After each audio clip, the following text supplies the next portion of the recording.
US soldier falls out of a chopper. Al-Qaeda had grabbed him, moved into a shadowy area, never to be seen again. His colleagues go back to save him. Getting shot at, shooting at somebody, 500-pounders danger close, friends getting shot, friends getting killed, getting shot yourself. If you sat down and wrote a list of experiences in combat, you could fit them all into that day.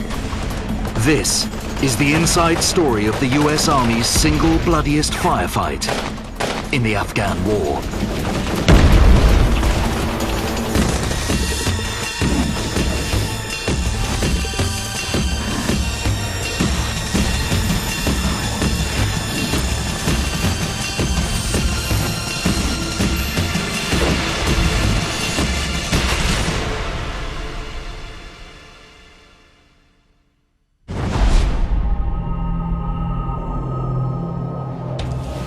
2002, Afghanistan, Shaikat Valley. 6 months after 9/11, the US military is looking for Osama bin Laden. He managed to escape 4 months ago, amid a battle between his jihadist fighters and Western forces, 110 kilometers away in Tora Bora. Al-Qaeda are still holding out in the mountains of southeast Afghanistan. Now, in a last push to crush the enemy, the US military at Bagram Air Base launches Operation Anaconda. The Americans plan to use precision airstrikes. This will allow ground troops to surge through the valley and wipe out the enemy. But in such vast hostile terrain, the Air Force needs accurate intelligence to pinpoint Al-Qaeda fighters. The task of supplying this intelligence falls to one elite team. 4th of March, 2002. 1:43 a.m.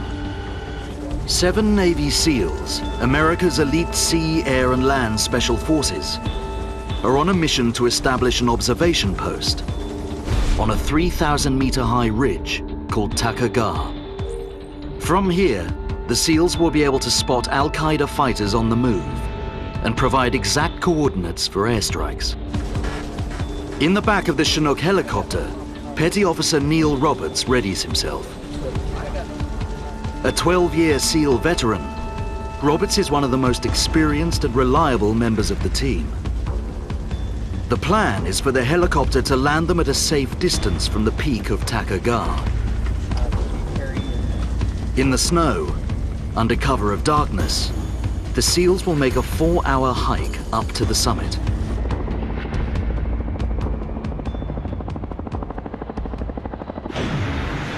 But before the SEALs are dropped onto the slopes of Qaeda, the area must be checked for signs of the enemy.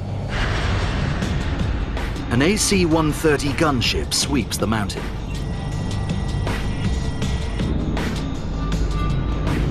Using infrared heat sensors, it can identify signs of life from an altitude of more than 7 kilometers. They believe there may be as many as 200 fighters in the region. The sensors show nothing. They report that Qaeda is clear. The Americans don't know that their cutting-edge technology has been outfoxed by basic cunning. High on the ridge, the Al-Qaeda units are dug deep in snow-covered caves. The rock masks the heat from their bodies so that it cannot be detected by infrared. The overall force in the valley numbers around 400, far stronger than the Americans realize. They are sending a team of 7 Navy SEALs straight into the arms of the enemy. The SEALs finally get their clearance to land. At the last minute, the onboard squad leader changes the plan. Assured that the target is clear, he orders the chopper to land them directly onto the summit of Qaeda.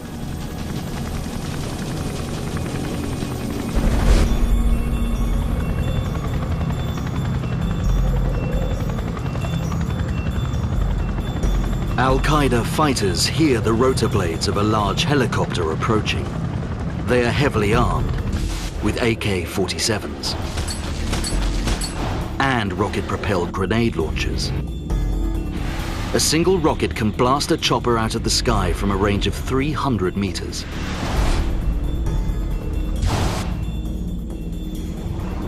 The American chopper is already 200 meters away and closing. The pilots are convinced they have a clear run to the summit. The men prepare to leap from the open door of the craft once it lands. The pilots prepare to set down. Suddenly, they spot figures on the peak.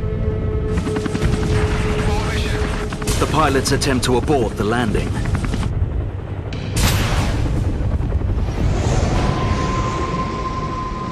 But it's too late. A rocket-propelled grenade rips into the chopper's fuselage. They lose power. The guns are dead. The chopper is a sitting duck. Evasive action is their only option. The pilots bank. Roberts is knocked off his feet. A colleague grabs him.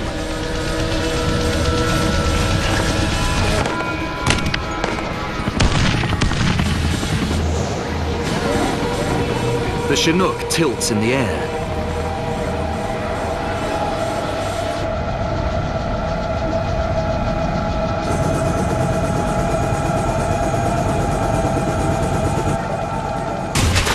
Roberts hits the ground. The pilots fight for control.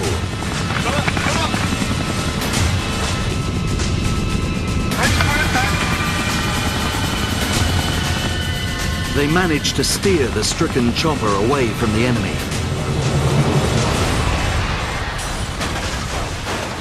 It crash lands 7 kilometers away.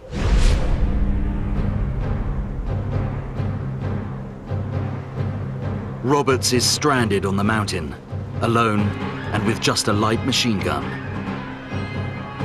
Al-Qaeda are closing in for the kill. For an elite squad of US Navy SEALs, a nighttime mission in southeast Afghanistan is going disastrously wrong. 6 SEALs and their aircrew have crash-landed in a remote mountain valley.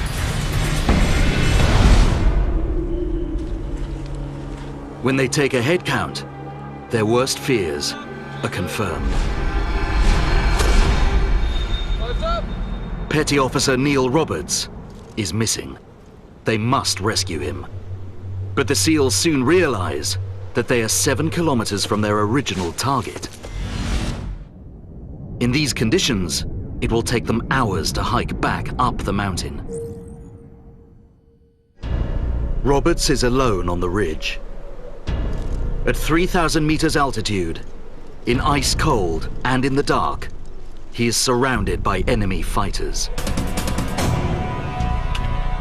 He's out of radio range. But Roberts knows his comrades will come back for him. Until they do, he must find safe ground.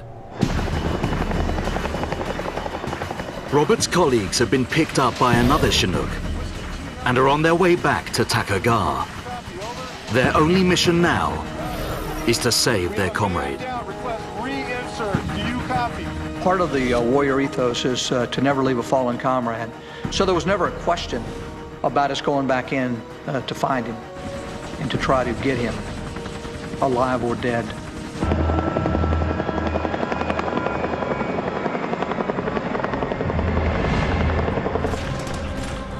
On Qaeda, Roberts has been pinned down by enemy fire for almost 2 hours. All he has to do is to hold out long enough for rescue. Then, his situation gets worse. He's shot in the right leg. 2 kilometers above Qaeda, an unmanned Predator surveillance drone comes into position. The Predator is controlled remotely via satellite by a US ground control station, 1,500 kilometers away in Oman, on the Arabian Peninsula. From there, live images from the Afghan mountaintop are relayed to military chiefs in America and to the Bagram Air Base, 180 kilometers north of Takagar. The SEALs are tense as they approach. They are here to save Roberts. We knew quite clearly that we were not going to have operational surprise, and that means that we knew the bad guys were aware that we were going to come. The pilot steers the Chinook onto the ridge. When it immediately comes under fire. Touchdown. 6 of Roberts' colleagues launch into battle. An intense firefight erupts. The SEALs are immediately pinned down by a barrage of machine gun fire.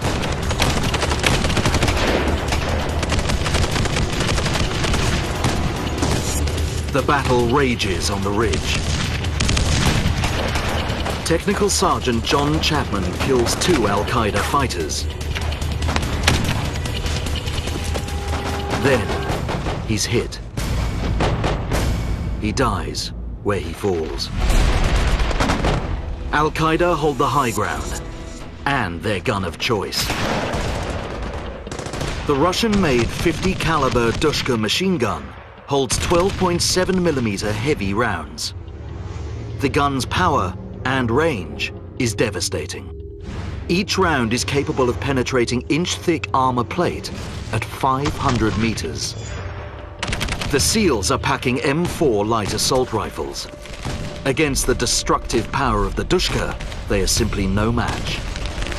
The odds were going to be a little bit different than we had initially planned for. You couldn't see the Al-Qaeda forces, you could just see the rounds, the flashes of the shooting that was going on, but you could see that it was a tough fight. 2 more Americans are hit. Outgunned and severely outnumbered, the SEALs are in deep trouble. They retreat. There's no sign of their fallen colleague, Roberts.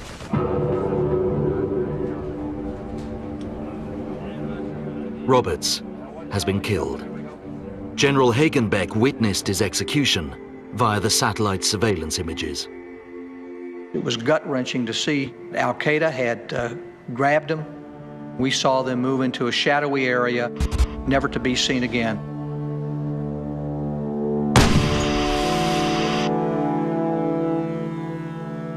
The SEALs don't know that Roberts is already dead. They are out of radio contact with their US base.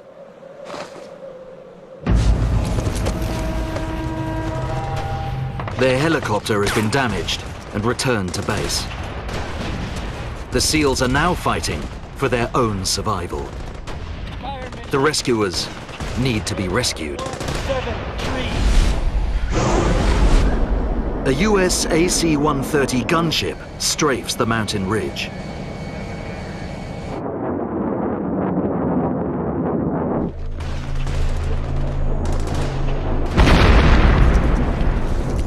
The gunship halts the enemy gunfire. But the AC-130s are large and slow-moving. They rarely fly in daylight because they are vulnerable to enemy fire. This is not a rescue. The gunship is ordered back to base. The 5 remaining SEALs immediately come under fire again. The ridge is being held by Al-Qaeda. The SEALs team is forced to retreat. Their helicopter has returned to base. Their crashed Chinook is 7 kilometers away. And Bagram Air Base is 180 kilometers north.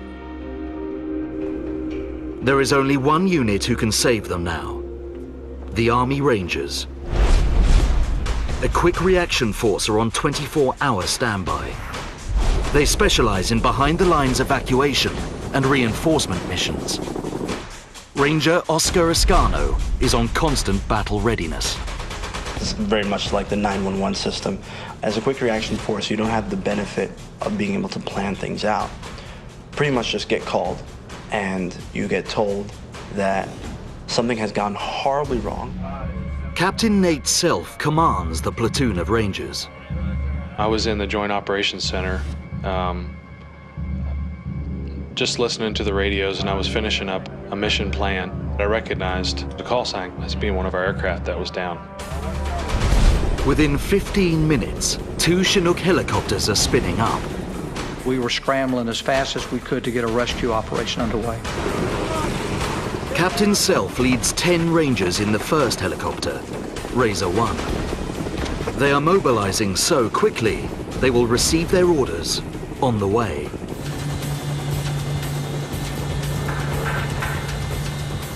Oscar Escano is on the second Chinook, Razor 2. The Rangers are now a 20-strong force, heading to Takagar. There was definitely a buzz in the air. You could feel it, you could see it on everybody's face. During the flight, Captain Self gets reports of a crashed helicopter, a man down, and an ambushed SEAL team. It's all they have to go on. As we approached the mountain, I could see out the back of the helicopter, the valley and the mountains around. And I was really humbled knowing that people had been fighting there. Captain Self starts looking for the SEALs team on the ground. As we neared the mountain, I expected a location that was really hostile.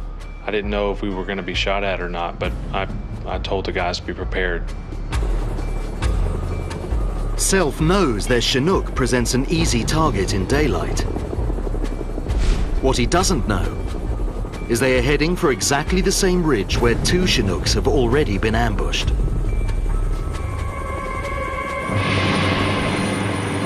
For the third time in 3 hours, Al-Qaeda fighters on Takagar prepare for battle. Ranger Oscar Escano is on the second Quick Reaction Force Chinook, Razor 2. They are still awaiting orders. We didn't know what was going on. We just kind of sat there for, I don't really know how long. It felt like forever. HQ orders them to fly to a safe area, away from Takagar, and to await orders. The other men on the first Quick Reaction Force Razor 1 are ordered to continue on their own. They've got their medic, Corey Lamoureux, on board. He was due to return home, but volunteered to stay on for this one operation. Next to him is Right minigunner Phil Svitak. It was electric, for sure. We knew we were going, we just didn't really know what we were going to do. The cover of darkness is gone. As we come around to land, basically just got our ass handed to us.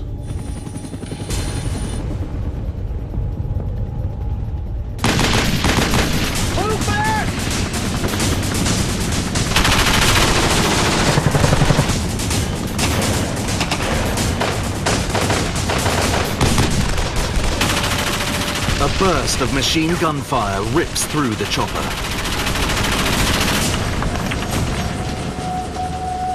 Svitak, the gunner next to Corey, is shot. Both pilots are wounded. They just fired us up. I mean, there was just gunfire everywhere. You see the effects of it, but you can't hear it. Every bullet that came through the aircraft just ripped through. The aircraft just started getting hammered. I received 3 bullets into my helmet that didn't actually penetrate. The guns shred the right engine's turbine blades.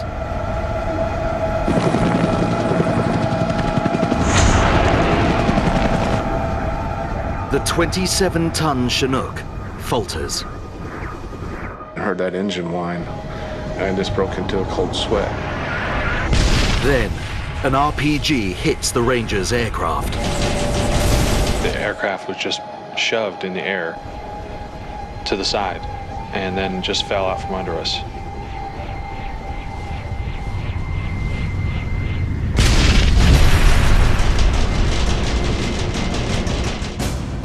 The Chinook crashes into the snow just 73 meters from the Al-Qaeda camp.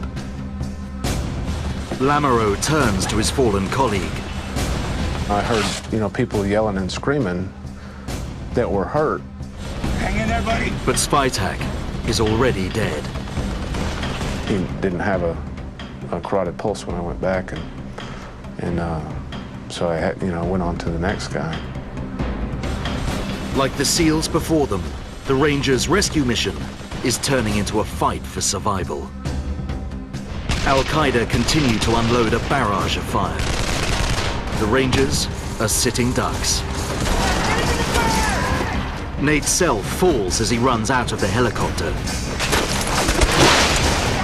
2 Rangers are shot, exiting the chopper. I knew that they were dead, and it registered with me for a second.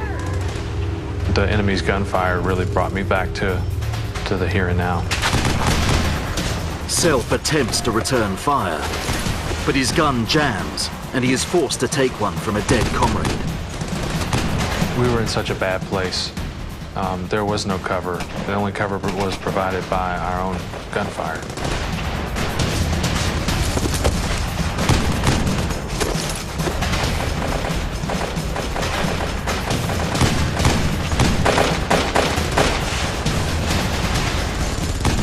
As the battle rages, Al-Qaeda fighters shoot 3 more Americans.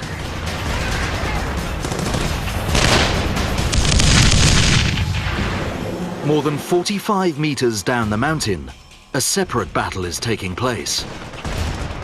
The Navy SEALs who came back for Neil Roberts are under enemy fire and in need of rescue. 2 of the men are badly wounded.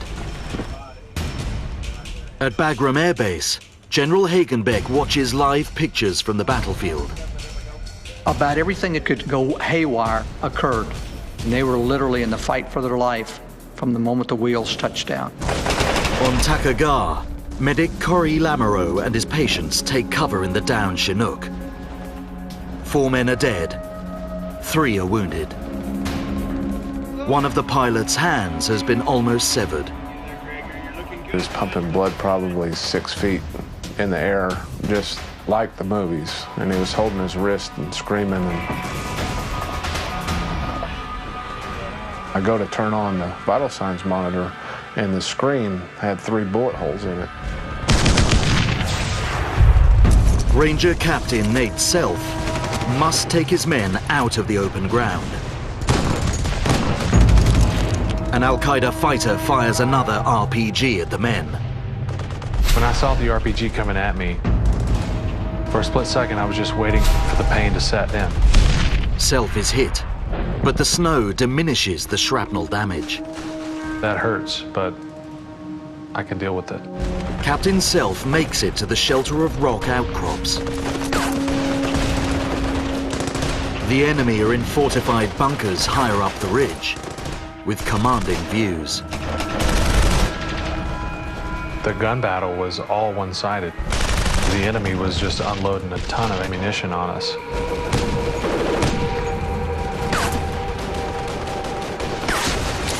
Al-Qaeda have already shot down 2 American helicopters. They have strategic advantage on the ground. The stranded Rangers must start calling their own shots. I need air support. Ranger Captain Self calls in nearby air support. 2 F-15 jet fighters appear on the horizon. Each aircraft is equipped with a 20mm multi-barreled machine gun and massive 500-pound bombs. The Rangers are too close to the enemy's bunkers for bombs. They too would be in the line of fire. Give me guns! Give me guns! Self calls in the guns. The pilot flies a dry run. The F-15 fires a barrage of rounds into the peak. The pilot makes another pass. The second F-15 does a run, firing into the enemy bunker. But Al-Qaeda fighters continue to return fire. The airstrikes have had little effect. They had dug into the rock over time, and they were pretty much protected from almost any kind of air ordnance. There was no way out of the situation but to do something. If I sat there, then everyone would die. Al-Qaeda are inflicting a humiliating blow on one of the world's most sophisticated military forces.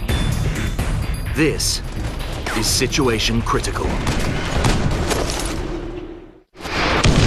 20 Army Rangers from the Quick Reaction Force are sent in to rescue a Special Operations SEAL team stranded on an Afghan mountain. Like the SEALs before them, they are ambushed by Al-Qaeda. They had built fighting positions. They were living there on top of a mountain. They were expecting a fight. Al-Qaeda are creating chaos in the American forces. The team wasn't really operating as a team. I really expected more people to get off the aircraft. I kept thinking, where's the rest of the people that should have been behind me? Only 6 combat-able Rangers are left to fight. Nearly 30 kilometers away, We got the green light, we're ready to go. Ranger Oscar Escano and the rest of the 2nd Quick Reaction Force, held back as reinforcements, are cleared to fly to the mountain. It has been almost an hour since his comrades on the 1st Quick Reaction Force were ambushed on Takagar. He hears reports of an intense gun battle. I was in denial when I heard these initial pieces of bad news. I also had to shift mentally from curiosity and speculation to readiness, because the fact was, we were on our way. Escano prepares for the landing in a personal way. I took out a permanent marker and I just wrote, "God bless the USA," on the back of my hand. And then on my other hand, I just wrote the date of 9/11, just to remind myself why we were there. His 2nd Quick Reaction Force will land safely away from the enemy at the summit. Their task is to rescue members of the 1st Quick Reaction Force, pinned down by Al-Qaeda fighters on the peak. The team of SEALs are still stranded and under heavy fire. What started as a reconnaissance mission is now a desperate battle to save lives. When the 2nd Quick Reaction Force land, 610 meters down the mountain, they are immediately confused by the terrain. Silence just kind of covered everything. They struggle up the mountainside, deep in snow, weighed down with weapons and armor. And the silence was broken relatively soon by gunshots. So that directed my attention up, and I looked at the mountaintop, and it was really far away. It will take hours to reach the other Rangers, who are pinned down in the snow on the peak of Takagar, and whose situation has just got worse.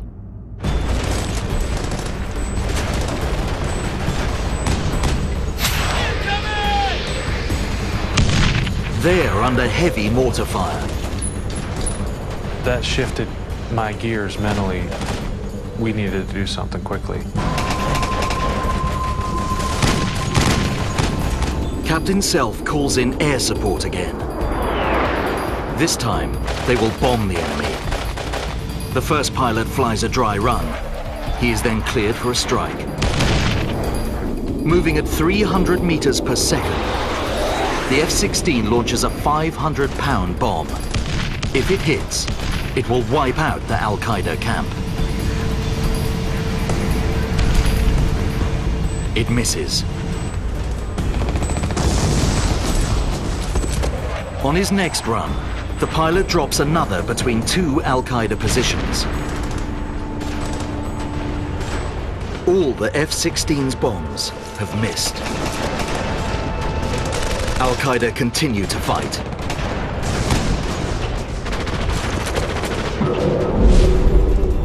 Further down the mountain, Oscar Ascano and the rest of the reinforcements struggle in the snow and thin air. I was shocked. After only about 20 paces, I was already smoked. And I was irritated with myself. To lighten his load, he removes his rear Kevlar armor plates, each weighing 3 kilograms. I felt safer being able to have my maneuverability than being a sitting duck with armor plates. The reinforcements move more quickly up the ridge.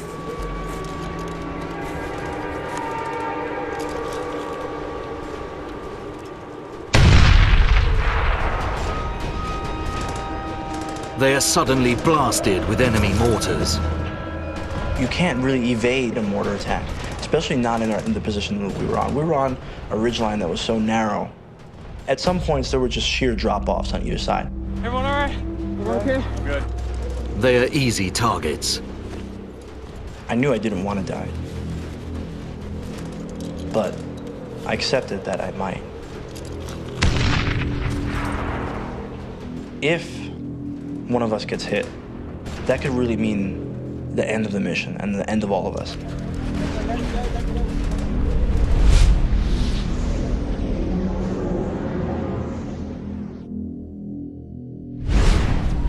On Takagar, the first quick reaction team still takes cover.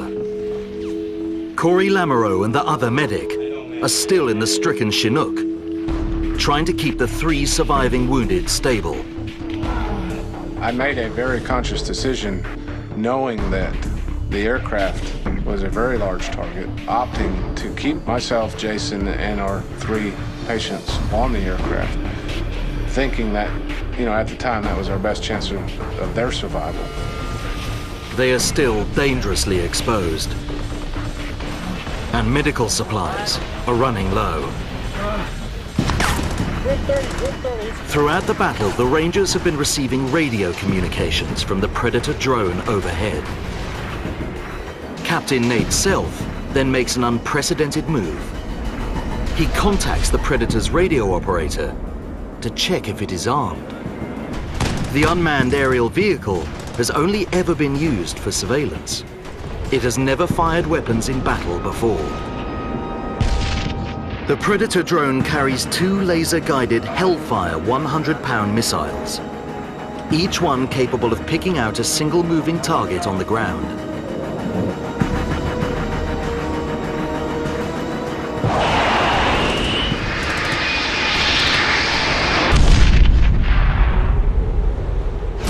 One of the missiles scores a direct hit on the enemy bunker. But the mortar attacks keep coming. I felt like the situation was so bad that if I didn't do something, that no one would come home. There are just 6 able Rangers. The rest of the men are either wounded or treating the wounded. There is only 50 meters of no man's land between them and the enemy. With airstrikes failing, Al-Qaeda's basic equipment is beating America's high-tech firepower. Self has nothing left to lose. He makes a massive decision. He and his men will assault the enemy bunker and go face-to-face with Al-Qaeda. I just looked at the guys left and right of me. Once they all gave me a nod, I said, let's go. The Rangers launch themselves up the slope. As we assaulted with the 4 of us, I don't think any of us were afraid. About halfway to the enemy positions, I saw an enemy fighter stick his head out with a machine gun and start firing down at us. The Dushka 50 caliber heavy machine gun unleashes its devastating power once more. I felt that this had changed the game, that a machine gun was too much for 4 of us to take. They are forced to retreat, It is completely demoralizing for the men. It was embarrassing as a leader of such great warriors to stop and retrack. As Americans, we don't necessarily train the defense. We always assume that we'll be on the offensive. At Bagram Air Base, General Hagenbeck follows the troubled rescue mission. Anxiety, obviously, throughout that headquarters was rising as time went on. In this ice cold, at altitude. The Rangers have been fighting for 4 hours. Captain Self's team are facing defeat. Yeah, I was in a really troubled state of mind. There was no clear answer. There was no clear path out of the situation.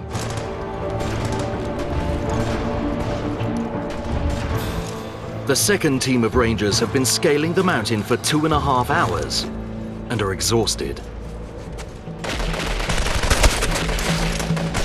Finally, they join the other Rangers.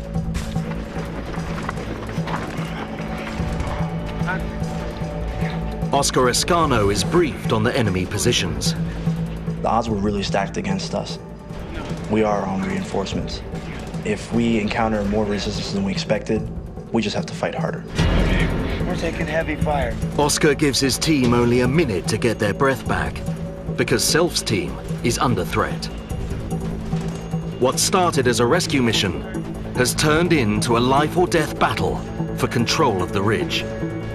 2 Chinooks have been shot down, airstrikes have failed, and the Army Rangers' Quick Reaction Force have been beaten back by Al-Qaeda.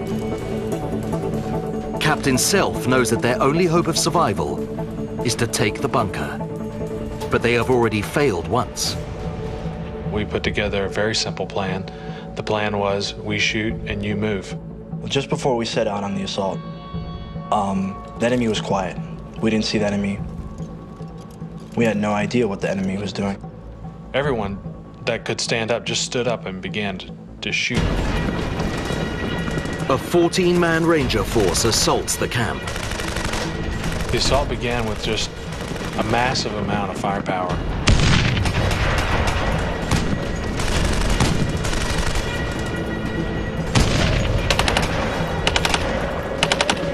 We were fanning across a completely open area with nothing in between us and the enemy.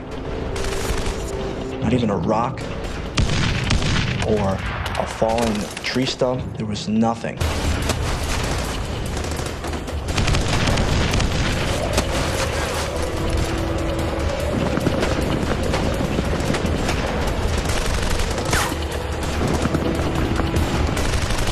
The first gun position is taken. The Dushka's heavy fire is finally silenced, and the main bunker is just yards away.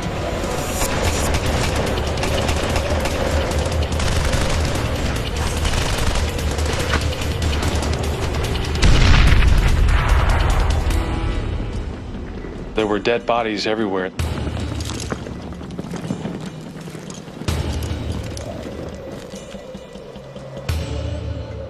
One of them I remember. Here's a man, just like one of us. How do I justify his death at our hands? As they search the bunkers, they find the man they came for. Buried under debris is Neil Roberts' body. A few meters away, they find Roberts' dropped equipment. Every instance of using force was clearly justified because the enemy had every advantage, every tactical advantage, and we were really fighting for our lives. But Ranger Captain Self knows the battle is not yet over. Further down the mountain, the men they came to save, a team of Navy SEALs, are still battling. We were right in the middle of the enemy's terrain. I was wondering, will we be able to hold out? What's the enemy going to do next? Do we have enough time for this? They must secure the ridge. Medic Corey Lamoureux is convinced the area has been secured. He prepares for an evacuation by moving the wounded outside the helicopter.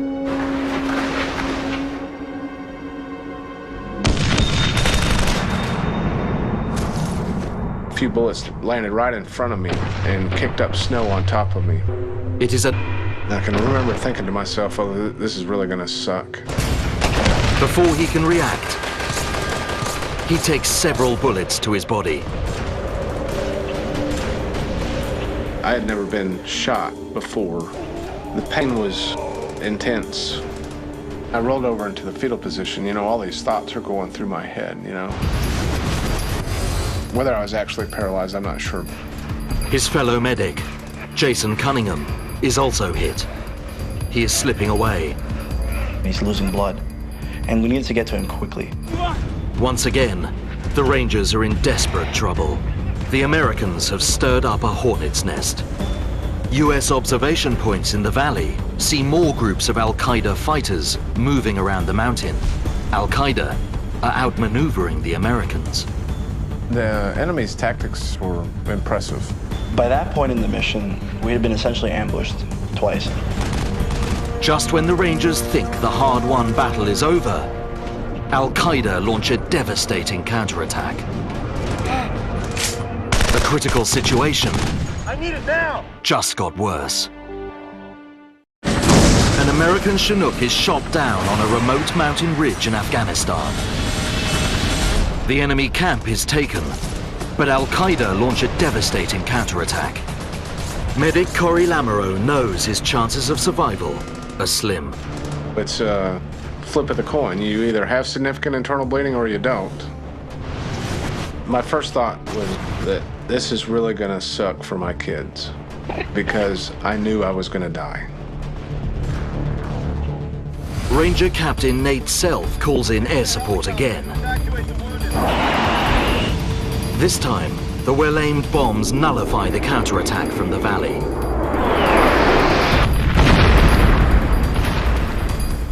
The enemy fire stops immediately. But for how long? I need a helicopter to evacuate the wounded. The mountainous ridge of Takagar is littered with dead and wounded American soldiers. They need immediate rescue and urgent medical attention. But with 2 Chinooks downed on the mission already, would commanders risk sending in more in broad daylight? Were we going to risk another helicopter getting shot down and have to mount another rescue operation? We're gonna lose people! I need it now! It was a difficult decision, and the rationale was quite clear. Look, we'd already had a bunch of them shot down. How many more are you going to fly into the same location? The order is to wait until nightfall, 6 hours away. I was frustrated in the lack of medevac. I felt like we had controlled the situation enough. Corey Lamoureux, injured himself, has an impossible task. He has few medical supplies. His medic partner, Cunningham, is the most severely injured soldier. The team do what they can to keep Cunningham and the casualties stable. Until the men can be evacuated for surgery, one of their most pressing needs is to remain warm. It is bitterly cold, and in the late afternoon the temperature is dropping fast. Throughout the day, American bombers keep the enemy at bay. At 6 p.m., the wind picks up and the temperature drops. Jason Cunningham has been struggling to hold on for over 6 hours. We called out to him, we called out to Cunningham. We said, don't leave us, you know, hang in there. Come on, come back, come back. Cunningham's comrades watch on helplessly. It was hard on all of us when he died. I felt a large load of responsibility that it was my inadequacy to convince the decision makers that we could get him out. That part of it was partly my fault. Just before 8:15 p.m., 17 hours after the first shot was fired, commanding officers at Bagram finally give orders for the evacuation. The wounded are taken off in the first Chinook.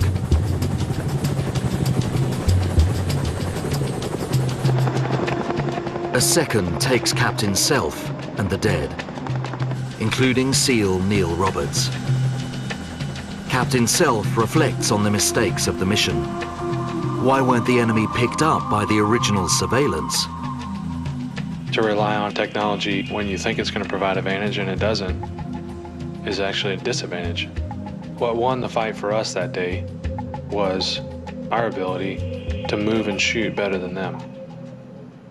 And that's pretty simple.